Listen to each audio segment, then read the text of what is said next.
আনা কাসিমুন ওয়াল্লাহু ইউতি। আল্লাহ রাসূল বলেছেন যে আল্লাহ দ্বীনের ইলম অর্থাৎ কোরআনের ইলম, হাদিসের ইলম যাকে তাকে দান করেন না। জিনাকে আল্লাহ পছন্দ করেন, ওনাকে কোরআন এবং হাদিসের ইলম দিয়ে ধন্য করেন। জোরে বলুন না সুবহানাল্লাহ। তাহলে বোঝা যাচ্ছে আল্লাহ যাকে পছন্দ করেন তাকে কোরআন হাদিসের ইলম দেন।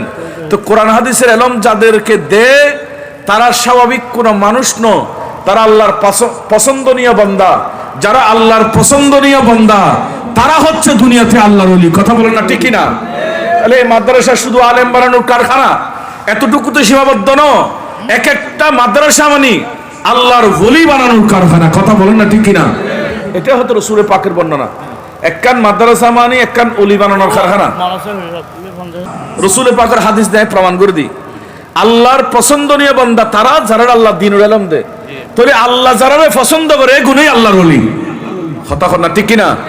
তো ওলি বানাই বললে আরব একগুলো চা কিনা না হুজুর গোসবাগ হতো দরস্তুল ইলমা হাত্তা সিরতু। আর ওলিয়া বললে হুজুরে গোসবাগ দরস্তুল ইলমা হাত্তা সিরতু কুতুবা ওয়া নিলতু সাদা মিন মাওলাল মাওয়াল। এই দরস্তুল ইলমার খুব সুন্দর করে ব্যাখ্যা বড় জোরে বুঝি জিবে আত-তুহফাতুল আজিজিয়া ফি শারহে কসিদা ইয়াহুজিয়া। এই হুজুর আয়েশার তো শেষ পর্যন্ত বুঝি এর ভিতরে দরস্তুল ইলমা এই শব্দ হুজুরে খুব সুন্দর আয় আগে ন বুঝি দরস্তুল ইলমা আই বুঝি হুজুর কিতাবে ফরানোর ফর শব্দ বে এই লাইনিবা তুম বালা করে বুঝে যাচ্ছি।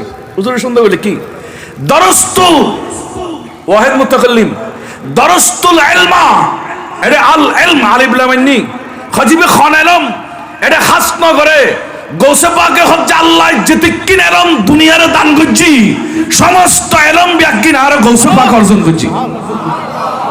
দরস্তুল ইলমা হাত্তা সিরতু কুতুবা তারপর হচ্ছে এক কুতুব হইদি। তো ইবে কুতুব হইদের দরশেষ ন ওয়া নিলতু সাদা।